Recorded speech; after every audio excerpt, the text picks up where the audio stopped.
Can you be my daddy for one night?" The lonely CEO millionaire froze when he saw her face. "Will you be my daddy for one night?" Thomas Blake looked up, startled. The voice came from a little girl standing just a few feet in front of him, small and shivering in the cold. She wore a red woolen sweater that was clearly second-hand, sleeves rolled up to her wrists. Her blonde curls peeked out from under a knitted hat, and her cheeks were pink from the biting wind. It was Christmas Eve in New York. The city buzzed with festivity, couples holding hands, families spilling out of restaurants, laughter floating from apartment windows above. Central Park was lit up with golden lights wound around iron lampposts, reflecting on patches of snow that had not yet turned to slush. But here on a quiet bench near the edge of the park, the world felt still. Thomas sat in solitude, dressed in an immaculate dark wool coat over a navy suit, leather gloves on one hand, the other resting on a small wrapped gift box with no name tag. The kind of box that suggested meaning, the kind of box no one had claimed. He had come here without knowing why. Maybe to escape the cocktail parties he was expected to attend, maybe to remember that somewhere, once, he had cared about Christmas. He hadn't expected company. The girl stared at him with wide, solemn eyes. "You don't have to read a story if you don't want to, but it's just one night."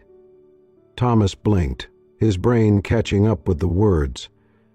"You want me to be your father?"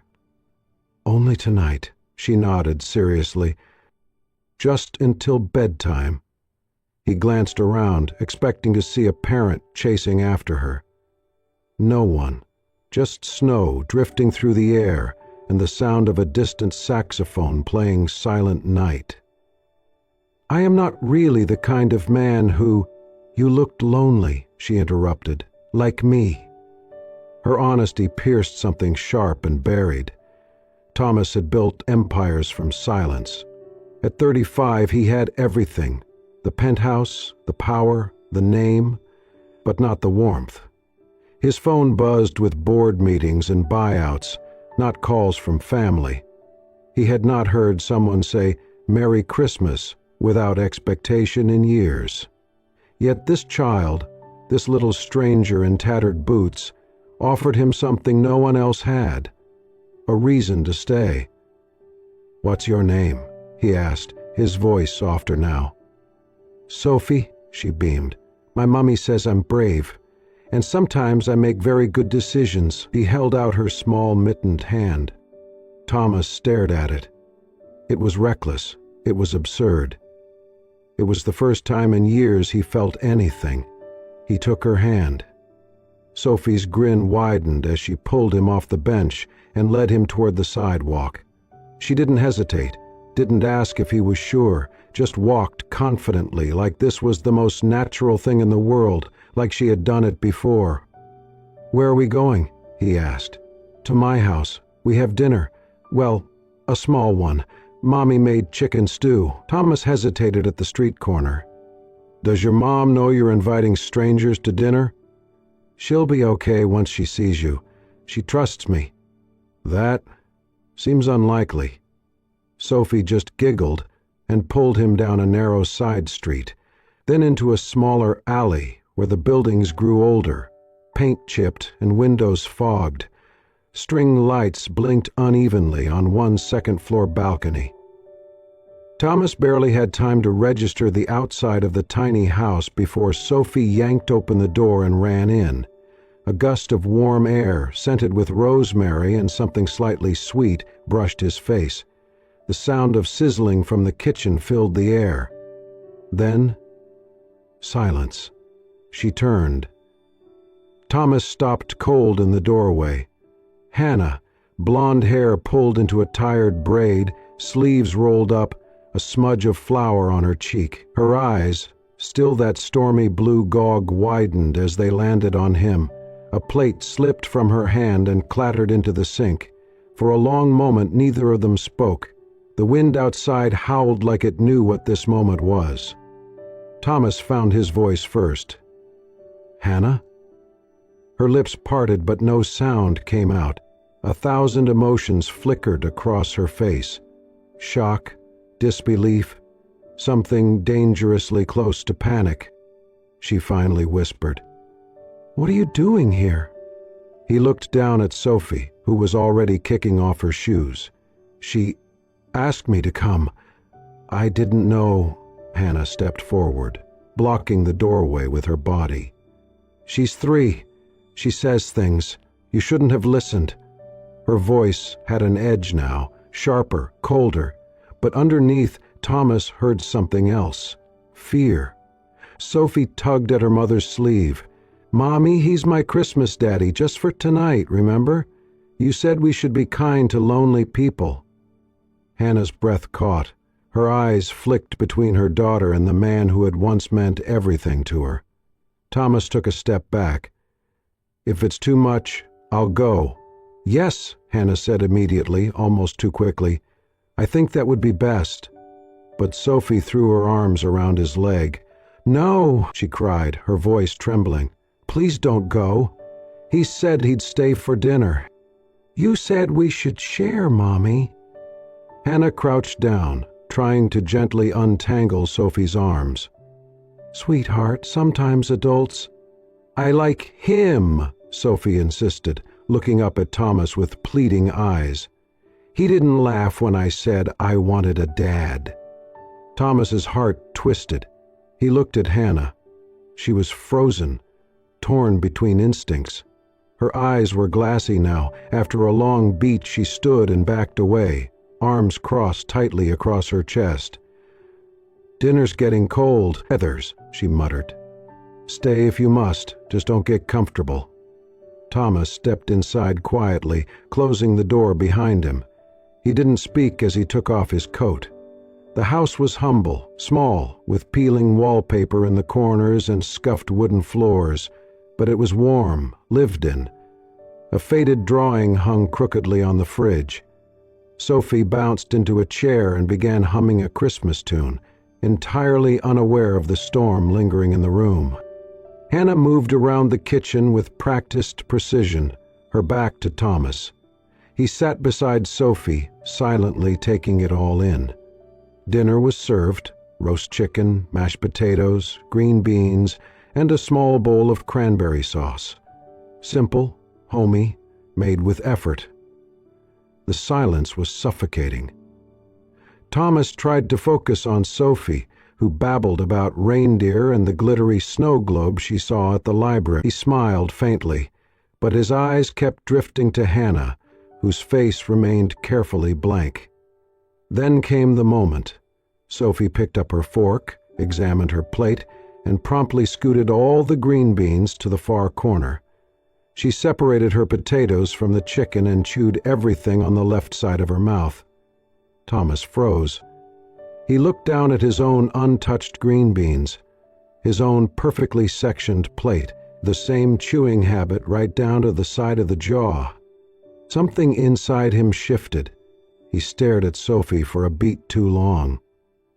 "She doesn't like green beans?" he asked too casually. Hannah didn't turn. "Kids are picky. She separates her food. She has her habits. Like me," he murmured under his breath, almost to himself. Then, louder, "Who's her father?" Hannah turned sharply, eyes flashing. "That is not your business." Sophie paused mid-bite, watching them both. Thomas sat back, stunned by the heat in Hannah's voice. He started, but she cut him off. "She's mine. That's all you need to know." She turned her back again, but this time her shoulders shook, and when she thought no one was looking, she wiped at her eyes with the back of her hand. Thomas saw, and suddenly the warmth in the room felt colder than the winter outside. Something was wrong. He looked down at the little girl beside him, laughing softly at her own mashed potato mustache. Something was very, very wrong, and he could feel it in his bones. After the awkward dinner, Thomas and Hannah sat side by side on the little sofa in the dim living room. Sophie, sprawled across his lap, slept deeply, her breathing soft against the hum of the Christmas lights outside. Thomas gently shifted, careful not to wake her, feeling the steady rise and fall of her tiny chest. In the quiet glow of a single lamp, Thomas turned to Hannah. "Why did you leave without saying anything?" he asked, voice rough with emotion. 4 years. How did you live through them?" Hannah's eyes flickered, an ocean of pain contained there. She stared at the floor, tracing the floral pattern in the rug, her voice barely a whisper. "That's all in the past. Don't talk about it. There are things you could never understand." Thomas looked at her, his heart torn.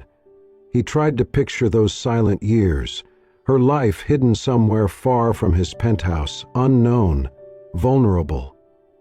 Slick memories of their laughter came flooding back, shared coffee in winter, soft autumn meets, a promise in a back room of the company break area. And then the memory broke. 4 years before, they were inseparable.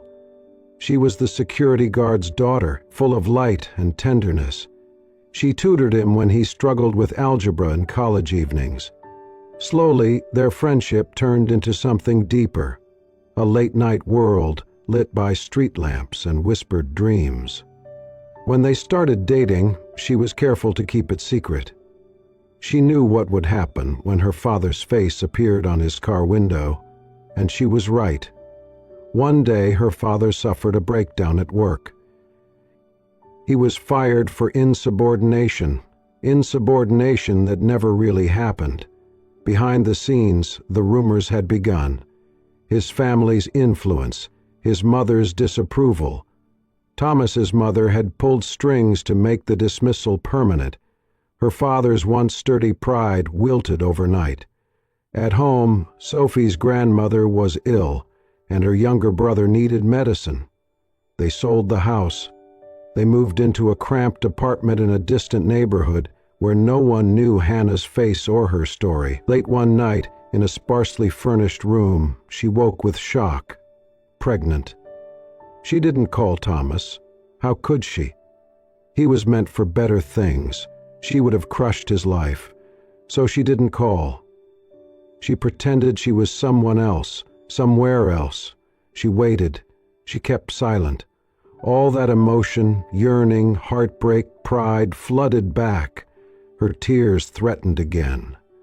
Thomas watched silently, knowing he had once let her disappear, believing she'd chosen another life. And now she was sitting beside him, the ghost of that life tucked against his chest. The room grew heavy with unspoken words. Hannah snuggled against the couch arm as Sophie shifted, patting her with sleepy fingers. He knelt and gently stroked Sophie's hair. "Hannah," he began softly, "I waited for you. I stayed at our bench in the park. I came back here, week after week, hoping to find you." Hannah's head lifted, her expression fraught with disbelief. Thomas pressed on. "I'd whisper your name into the night, thinking if you heard me you'd return." She looked into his eyes, raw and vulnerable, and the dam broke. She covered her face, letting tears fall. "Yes," she whispered. "I hated that you weren't there when I needed you. I hated that you weren't protecting me. Sometimes. I still do." Thomas reached out and held her hand. She didn't pull away. Sophie slept on, breathing quietly. "They use me to control you," Hannah continued between tears. "Your family, my father, loss. I had to protect her, protect myself. I thought, by stepping away quietly, I was giving you both freedom." Thomas closed his eyes, letting her words settle into the quiet. He leaned in and kissed her hand. He turned his eyes to the sleeping child. "Whatever you needed," he whispered. "I should have known, and I'm sorry." Hannah nodded, trembling. Sophie stirred slightly, murmured in her sleep, and hugged closer. They sat in silence, three shadows against the lamp's glow, holding onto each other like a fragile lifeline. In that moment, the storm outside, the judgment, the heartbreak, the years of absence felt distant. Here, in the stillness, love had found a way back. The next morning, snow still dusted the streets like powdered sugar. The city, quieter in the early hours, seemed to breathe slower. Thomas stood by the front steps of the small house, glancing at his watch. The door creaked open. Sophie beamed up at him, wrapped in a too-large coat and a wool hat that sagged slightly to one side. "You came," she chirped, clutching a small backpack. "You asked me to be your daddy for a day," Thomas said, offering his hand. "I keep my promises." They walked hand in hand to the nearby park, Sophie chattering non-stop about ducks and dinosaurs and what colors snowflakes really are. Thomas listened, really listened for the first time in years. Her voice, bright and unfiltered, chipped away at something old inside him. He pushed her gently on the swing, catching her every time she leaned back too far. They built a tiny snowman with a crooked smile, and she insisted on naming it Miss CEO. At the library, she curled up beside him on a beanbag. Thomas read picture books in voices he didn't know he had. Sophie giggled, her head resting against his shoulder. Later they shared donuts on a bench by the corner cafe. Frost rimmed the window behind them, and Sophie's lips were powdered with sugar. Thomas brushed it away gently with his thumb. People passed by and smiled. Some even stopped to admire them. A few nodded knowingly, assuming they were father and daughter. Thomas didn't correct them. He didn't want to. From across the street, Hannah stood near the pharmacy, watching through the fogged window, her arms folded tight across her chest, but her expression was soft. There was something haunting in her gaze. She wasn't just watching, she was remembering. That night, Thomas walked Sophie back to the doorstep. She was sleepy but glowing. "Best day ever," she murmured as he knelt to zip up her coat. He smiled, then leaned in and hugged her gently. She clung to him, her small arms around his neck. "Do daddies always smell like this?" she asked sleepily. He laughed, quiet and surprised. "I hope it's a good smell." "The best," she whispered. Thomas stood and turned to Hannah, who had just opened the door. She looked tired, guarded again. The soft smile she'd worn from afar was gone. "She's asleep already." "Smart," she said quickly. "Thank you for today." He nodded, but didn't move to leave. "She's mine, isn't she?" he asked quietly, eyes fixed on hers. The question sliced through the winter air. Hannah froze. Her lips parted, but no words came. Her eyes glistened. "I see it," he continued, voice shaking.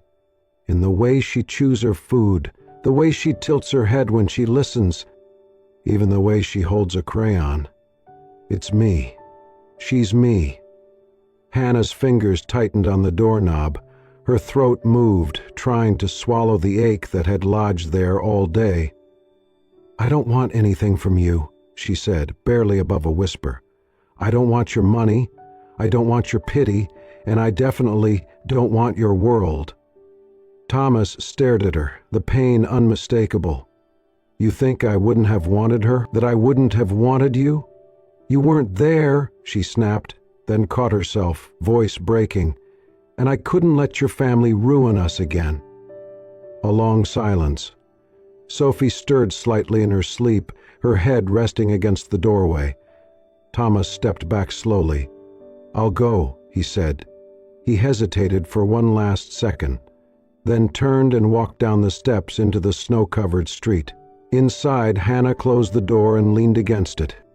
She pressed a hand to her chest, where her heart had begun to ache again.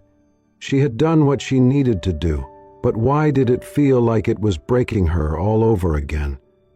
It started with a cough, then came the fever. By the time Hannah pressed the back of her hand to Sophie's burning forehead, panic was already surging through her chest. Within the hour, Sophie's small body began to tremble, first lightly, then violently. Her eyes rolled back, her lips turned pale. "No, no, no, no," Hannah whispered, scooping her daughter into her arms. She raced through the snow-covered streets, feet slipping, lungs burning.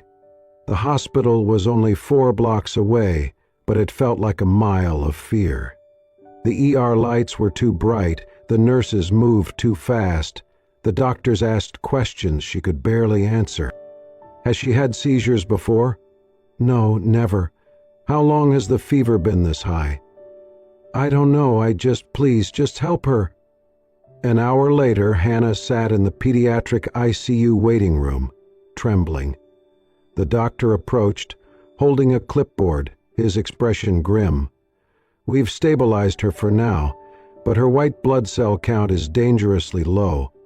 We're running full panels to confirm, but we suspect a bone marrow disorder, possibly aplastic anemia." Hannah's heart dropped. "We'll need a bone marrow transplant," the doctor continued. "To move forward, we need to test immediate family, parents, siblings, for a donor match." Hannah blinked, the world spinning. "Sophie, she doesn't have any siblings," she murmured. Her voice cracked. "And her father—" She trailed off, the weight of those words landing like a punch. The doctor placed a hand gently on her shoulder. "We don't have much time. If there's a chance he's available, we need to test him immediately." Hannah stared ahead. Her mind screamed. She hadn't wanted this. Not like this. Not a hospital room. Not IVs and beeping machines. Not with her daughter caught in the middle of a truth she had buried for 4 years. She pulled out her phone with shaking hands. Thomas answered on the first ring. "She's sick," Hannah said through sobs. "She needs a transplant, and they need her father." Thomas was already grabbing his coat. "Where are you?" "In the hospital." Thomas stood still while the nurse drew blood from his arm. His jaw was tight. He did not speak. Hannah sat across the room, eyes swollen, hands clenched around a paper cup of cold coffee. The silence between them was full of everything they could not say. 2 hours later, the doctor returned. "The results are back," he said. "It's a perfect match." Thomas barely breathed. The doctor nodded, expression softening. "You're her biological father." The room went still. Hannah let out a sound between a sob and a gasp. Her hands flew to her mouth as tears burst forward. "I didn't want it to be like this," she cried. "I didn't want you to find out this way." Thomas stepped forward slowly, his voice low, raw. "Why didn't you tell me?" Hannah looked up, eyes blazing with grief. "Because your mother looked me in the eyes and told me I would never be good enough," she choked out. "Because after she humiliated me, my father lost his job. We couldn't afford my brother's medicine. We had to move in the middle of the night, Thomas. I had nothing left but her." She pointed toward the ICU doors. "She was all I had, and I swore I would never let her be crushed by that world, the world that crushed me." Thomas was silent, his fists curled at his sides. "I was waiting for you," he said hoarsely. "You vanished." "I didn't have a choice." The words echoed between them. Outside the glass walls, snow fell in silent flakes. Inside, the air was too heavy to breathe. Hannah's voice dropped to a whisper. "I didn't want her to be a secret. I just wanted her to be safe." Thomas turned his gaze toward the hallway where Sophie lay, small and fragile and hooked to machines. "She will be," he said quietly. "I swear it." Then he sat down beside Hannah, their shoulders inches apart but lifetimes away. Thomas had never prayed before, not really. But that night, as he sat outside the operating room, his elbows on his knees, Hands clenched together, he whispered 1,000 silent pleas into the sterile air. Let her make it. Let her be okay. Let me be enough for once. When the door finally opened and the doctor gave him a small nod, "She's stable?" The transplant was successful.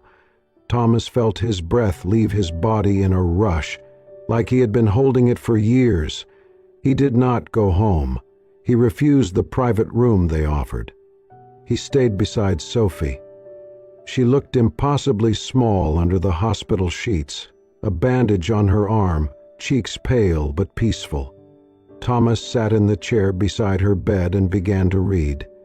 At first, his voice was stiff, corporate. Then he softened.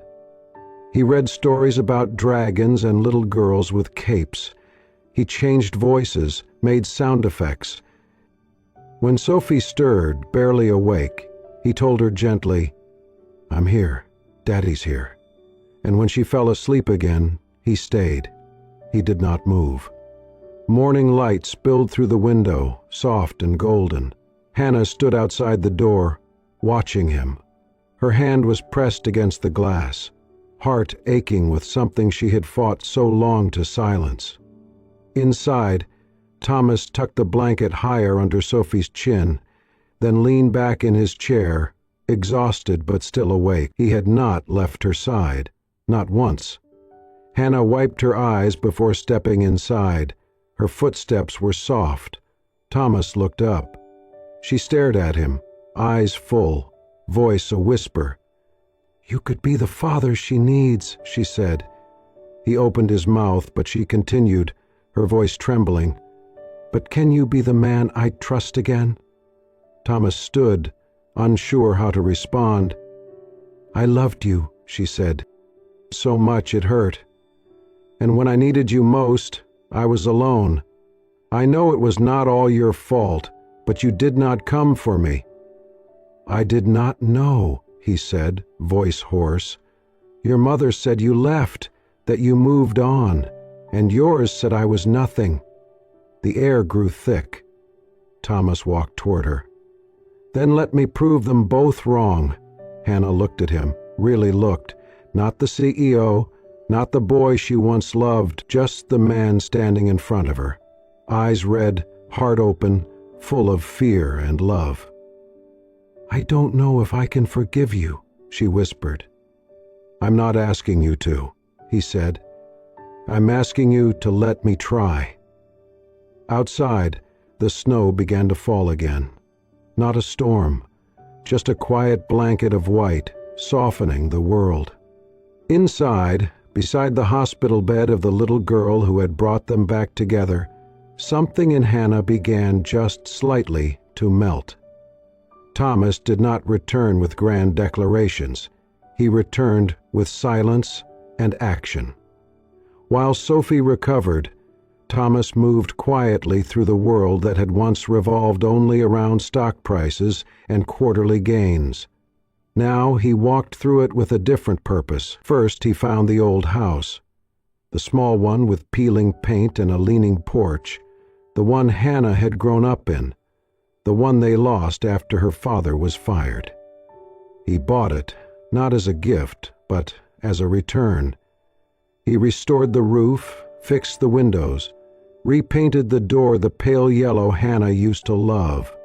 Then he tracked down the file of her father, John Evans, a man wrongfully let go under quiet pressure, his record tarnished simply for being the father of a girl who had fallen in love with the wrong boy. Thomas used his name, his influence, and most importantly, the truth. The letter he submitted to the Board of Trustees was simple and unsparing. "My family made a mistake," he wrote, "one that cost a good man his dignity and livelihood. It is time we set it right." 2 weeks later, John's record was cleared, officially. And then came the hardest part. His mother. They met in her apartment, a place filled with crystal chandeliers and cold silence. Thomas stood across from her, no longer the boy who had bowed to her approval, but a man who had watched his daughter sleep in a hospital bed and decided he would never be silent again. "You destroyed a family," he said plainly. He said plainly, "You looked at a girl who had nothing, and you took even that from her." His mother's face tightened. "You do not understand what was at stake." "I do now," he interrupted, his voice firm, "and I am done letting you decide who deserves love and who does not." She stared at him, shocked. "For the first time in my life, I am ashamed to carry your name," he added. "Unless you're willing to admit what you did and speak to her yourself, we're done." That night, Thomas knocked on Hannah's door. She opened it slowly, unsure what to expect. He did not speak immediately. He reached into his coat and handed her a folder. Inside, the deed to her old home. Her breath caught. He handed her another, copies of the letters that had cleared her father's name. Her hands trembled as she flipped through the pages. And finally he stepped back and bowed his head, not slightly, fully. "I lost you once," he said, "and it was my fault. I let fear win. I let silence win. I do not deserve forgiveness, but I want to be the kind of man who earns the right to raise our daughter." Hannah stood frozen. For a moment she did not speak. She looked at the man in front of her, his expensive coat, his tired eyes, his quiet surrender. And then Sophie appeared at the door behind her, rubbing her sleepy eyes. "Daddy?" Thomas looked up, his voice cracked. "Hi, little one." Sophie grinned and reached out her arms. Thomas stepped forward and lifted her gently, cradling her like she was made of light. Behind them, Hannah stood in silence, her heart torn and healing all at once. She did not speak. But she did not close the door. Not this time. 1 year later. The snow outside danced like feathers from heaven, falling softly over the rooftops of the small house nestled at the edge of town. The windows glowed with warm golden light. Inside, the scent of cinnamon and pine filled the air. A tree stood in the corner of the living room, tall, imperfect, beautiful, covered in mismatched ornaments, some store-bought, some made from glitter and popsicle sticks. Sophie's latest creation, a lopsided paper angel, perched proudly at the top. "More tinsel!" Sophie cried, running across the room with sparkles flying behind her. Her golden curls bounced as she laughed. Thomas bent down to catch her mid-run, scooping her up in his arms and spinning her once before setting her on his shoulders. "You're the boss of this tree, huh?" "I'm the designer," she declared with great seriousness. "Mommy said so." From across the room, Hannah chuckled as she untangled a string of lights. Her blonde hair was loose around her shoulders, cheeks flushed from laughter and warmth. There was a softness in her now, a lightness that had taken root slowly over the past months, a quiet healing. When the tree was finished, overflowing with lights, ornaments, and crooked garlands, Sophie clapped her hands. "It's perfect." Then, as the clock neared bedtime, she tugged on Thomas's sweater. "Daddy, story?" Thomas nodded, his voice already gentle. "Of course." He sat on the sofa, arms open, and Sophie climbed into his lap without hesitation, snuggling under his chin.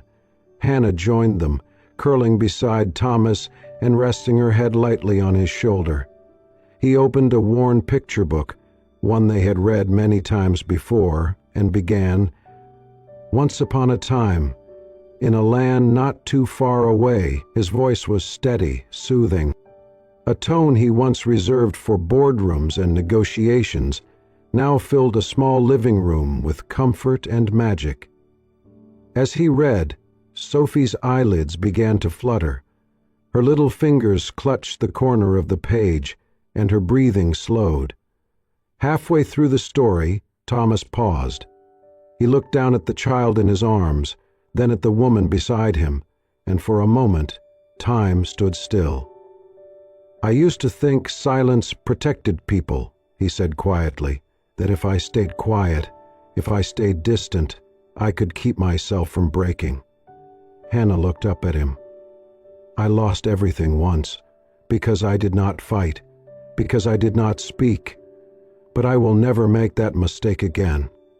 He turned to face her more fully, his eyes filled with something deep and unwavering. "I love you, Hannah.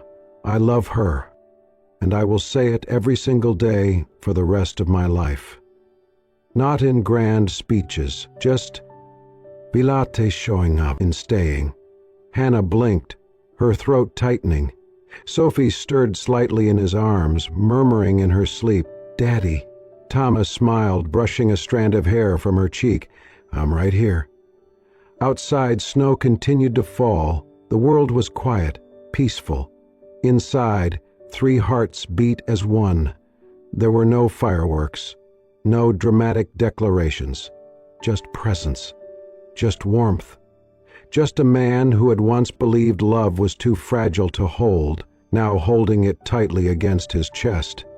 And a woman who had once feared hope, now allowing herself to rest in it. And a little girl who had once asked for a father, now asleep in the arms of the one who never stopped showing up. They did not need a perfect Christmas. They had each other, and in the soft glow of twinkling lights, wrapped in a single embrace, they had everything. And that is the story of a single question whispered on a snowy Christmas Eve, a question that melted years of silence, mended 2 broken hearts, and created a home from nothing but love. Sometimes the most extraordinary families are not born from perfect circumstances, but from imperfect people choosing each other, day by day. If this story moved you, if it reminded you of the quiet power of showing up, of second chances, of how even the smallest voice can lead someone home, please like, share, and subscribe to Soul-Stirring Stories. Here, we bring you tales that heal, that inspire, and that remind you. Love is not always loud, but it is always real. Until next time, keep believing in the magic of presence, and never underestimate the power of one brave little question.